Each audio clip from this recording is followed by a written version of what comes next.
1 फरवरी 2026 को देश की वित्त मंत्री निर्मला सीतारमण ने संसद की पटल पर साल 2026-27 का बजट पेश किया। इस बजट में कृषि और उससे जुड़े अन्य क्षेत्रों जैसे पशुपालन, मत्स्य पालन से जुड़े लोगों को बड़ी उम्मीद थी। अब सवाल ये है कि क्या ये बजट उनकी उम्मीदों पर खरा उतर पाया है? नमस्ते, मेरा नाम है सर्वेश बुंदेली और आप देख रहे हैं किसान ऑफ इंडिया का खास शो कृषि की बात।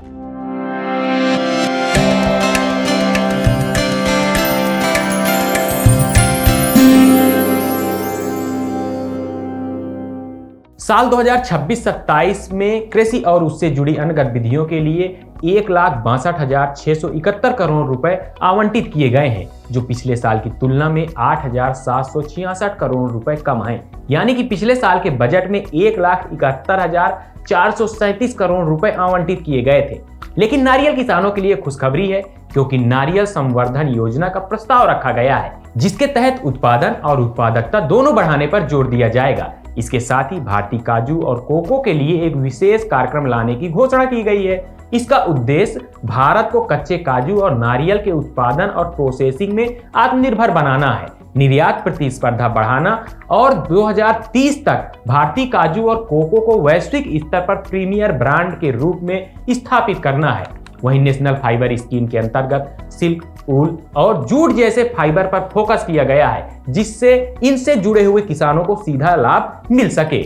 पशुपालन और पशु चिकित्सा क्षेत्र को लेकर भी बजट में अहम घोषणाएं की गई हैं, जिसमें निजी क्षेत्र में पशु चिकित्सा सेवाओं को बढ़ावा देने के लिए पूंजी सब्सिडी सहायता योजना शुरू की जाएगी। वित्त मंत्री ने बताया कि 1.5 लाख देखभाल सेवा प्रदाताओं को प्रशिक्षित किया जाएगा। वहीं ऑरेंज इकोनॉमी से जुड़े क्षेत्रों में 2030 तक करीब 20 लाख पेशेवरों की जरूरत होगी। इन तमाम घोषणाओं के बावजूद किसानों को इस बजट से और भी बड़ी उम्मीदें थी। किसानों को आशा थी कि इस साल 2026 के बजट में प्रधानमंत्री किसान सम्मान निधि की राशि बढ़ेगी, लेकिन पीएम किसान सम्मान निधि का जो बजट है वो पिछले साल के बराबर यानी कि 63,500 करोड़ रुपए ही रखा गया है। इसका मतलब है कि किसानों को सालाना 6,000 रुपए ही पीएम किसान निधि योजना के तहत मिलेगा।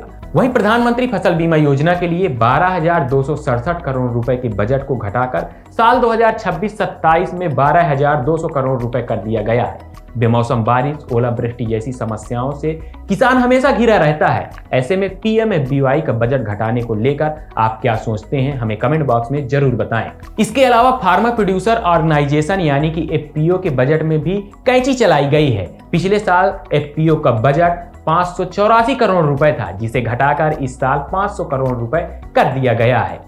किसानों के लिए उर्वरक सब्सिडी का पूरा ध्यान दिया गया है। सस्ता खाद और उर्वरक उपलब्ध कराने के लिए 1,70,944 करोड़ रुपए की सब्सिडी का प्रावधान है, ताकि किसानों की फसल के उत्पादन की लागत कम हो और किसानों को राहत मिले। बजट में खेती के क्षेत्र में आर्टिफिशियल इंटेलिजेंस के इस्तेमाल को बढ़ावा देने का ऐलान किया गया है।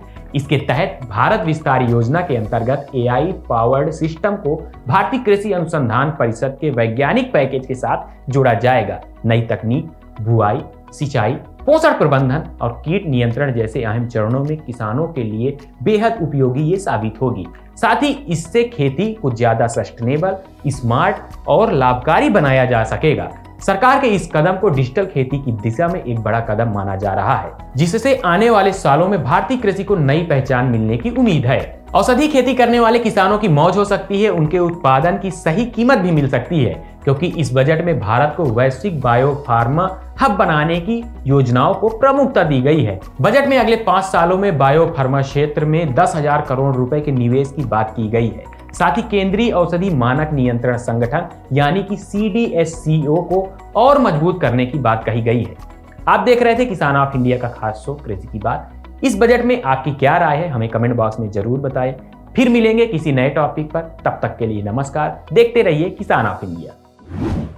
किसान ऑफ इंडिया के YouTube चैनल को सब्सक्राइब करने के लिए नीचे दिया हुआ सब्सक्राइब बटन दबाएं और किसान ऑफ इंडिया से जुड़े सभी अपडेट्स को पाने के लिए बेल आइकॉन दबाना ना भूलें। जो है आपके आसपास, आपके शहर का खास, वो दिखाएगा आपको DNN 24, आपका अपना डिजिटल न्यूज नेटवर्क। तो फिर कीजिए लाइक, सब्सक्राइब और फॉलो।